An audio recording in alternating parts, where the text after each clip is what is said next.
Hi friends, welcome to ವಸ್ತ್ರ vlogs. ನಾನು ನಿಮ್ಮ ವಸಂತ್. ಫ್ರೆಂಡ್ಸ್, ನಮ್ಮೆಲ್ಲರಿಗೂ ಇಷ್ಟವಾಗಿರೋ ಬಿಗ್ ಬಾಸ್ ಬಂದು ಫಸ್ಟ್ ಎಲ್ಲಿ ಸ್ಟಾರ್ಟ್ ಆಗಿದೆ ಅಂತ ನಿಮ್ಗೆ ಗೊತ್ತಾ? ಇದು ಫಸ್ಟ್ ಸ್ಟಾರ್ಟ್ ಆಗಿದ್ದು ನೆದರ್ಲ್ಯಾಂಡ್ ಅಲ್ಲಿ ಬಿಗ್ ಬ್ರದರ್ ಅಂತ ಒಂದು ಹೆಸರಲ್ಲಿ. ಇದನ್ನ ನಮ್ಮ ಇಂಡಿಯಾದಲ್ಲಿ ಹಿಂದಿಯಲ್ಲಿ ಅಡಾಪ್ಟ್ ಮಾಡ್ಕೊಂಡಿರ್ತಾರೆ. ಫಸ್ಟ್ ಬಂದು ಅರ್ಷದ್ ವಾರ್ಸಿ ಅನ್ನೋರು ಈ ಬಿಗ್ ಬಾಸ್ ನ ಹೋಸ್ಟ್ ಮಾಡ್ತಿರ್ತಾರೆ. ಅನಂತರ ಶಿಲ್ಪಾ ಶೆಟ್ಟಿ ಮತ್ತೆ ಅಮಿತಾಬ್ ಬಚ್ಚನ್ ಅವರು ಈ ಶೋನ ಹೋಸ್ಟ್ ಮಾಡ್ತಿರ್ತಾರೆ. ಸೀಸನ್ 4 ಇಂದ ಸಲ್ಮಾನ್ ಖಾನ್ ಅವ್ರು ಬಂದ್ಬಿಟ್ಟು ಹೋಸ್ಟ್ ಮಾಡಕ್ಕೆ ಸ್ಟಾರ್ಟ್ ಮಾಡ್ತಾರೆ.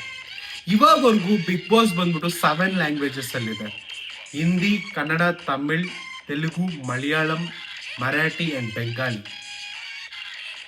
2003 ಇಂದ ನಮ್ಮ ಕನ್ನಡದಲ್ಲಿ ಬಂದ್ಬಿಟ್ಟು ಬಿಗ್ ಬಾಸ್ ಸ್ಟಾರ್ಟ್ ಆಗತ್ತೆ. ಅವಾಗಿಂದ ಇವಾಗವರೆಗೂ ನಮ್ಮ ಬಿಗ್ ಬಾಸ್ ನ ಹೋಸ್ಟ್ ಮಾಡ್ತಿರೋದು ನಮ್ಮ ಸುದೀಪ್ ಅವರು. ಕನ್ನಡದಲ್ಲಿ ಇನ್ನು ಬಿಗ್ ಬಾಸ್ ಬಂದ್ಬಿಟ್ಟು ತುಂಬಾ ಹಿಟ್ಟಾಗಕ್ಕೆ ಕಾರಣ ಕೂಡ ಅವರೇ. ಸೊ ಅವರು ಮಾತಾಡೋ ವಿಧಾನ ಆಗಿರ್ಲಿ, ಕಂಟೆಸ್ಟೆಂಟ್ಸ್ ಮೇಲೆ ಜೋಕ್ಸ್ ಮಾಡೋದಿರ್ಲಿ, ಅವ್ರನ್ನ ಟ್ರೋಲ್ ಮಾಡೋದಾಗಿರ್ಲಿ, ಅದರಿಂದ ಬಿಗ್ ಬಾಸ್ ಇನ್ನೂ ನಮ್ಗೆ ತುಂಬಾ ಇಷ್ಟ ಆಗತ್ತೆ. ಫಸ್ಟ್ 2013 ಅಲ್ಲಿ ವಿಜಯ್ ರಾಘವೇಂದ್ರ ಅವ್ರು ಬಂದ್ಬಿಟ್ಟು ಬಿಗ್ ಬಾಸ್ ನ ವಿನ್ ಆಗ್ತಾರೆ. ಫ್ರೆಂಡ್ಸ್, ಇದೇ ತರ ವಿಡಿಯೋಸ್ಗೋಸ್ಕರ ನಮ್ಮ ಚಾನೆಲ್ನ ಸಬ್ಸ್ಕ್ರೈಬ್ ಮಾಡ್ಕೊಳ್ಳಿ.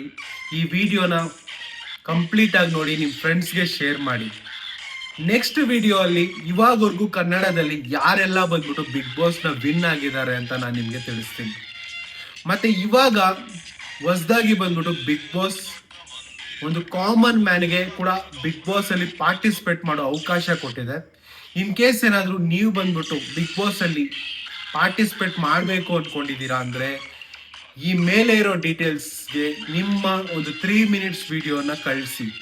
ನೀವು ಆ ವಿಡಿಯೋ ಅಲ್ಲಿ ನಿಮ್ಮನ್ನ ಯಾಕೆ ಅವರು ಬಿಗ್ ಬಾಸ್ಗೆ ಸೆಲೆಕ್ಟ್ ಮಾಡಬೇಕು ಅನ್ನೋ ಒಂದು 3 ಮಿನಿಟ್ಸ್ ವಿಡಿಯೋನ ಮಾಡಿ ಕಳಿಸಿದ್ರೆ ನೀವು ಕೂಡ ಬಿಗ್ ಬಾಸ್ ಅಲ್ಲಿ ಪಾರ್ಟಿಸಿಪೇಟ್ ಮಾಡ್ಬೋದು.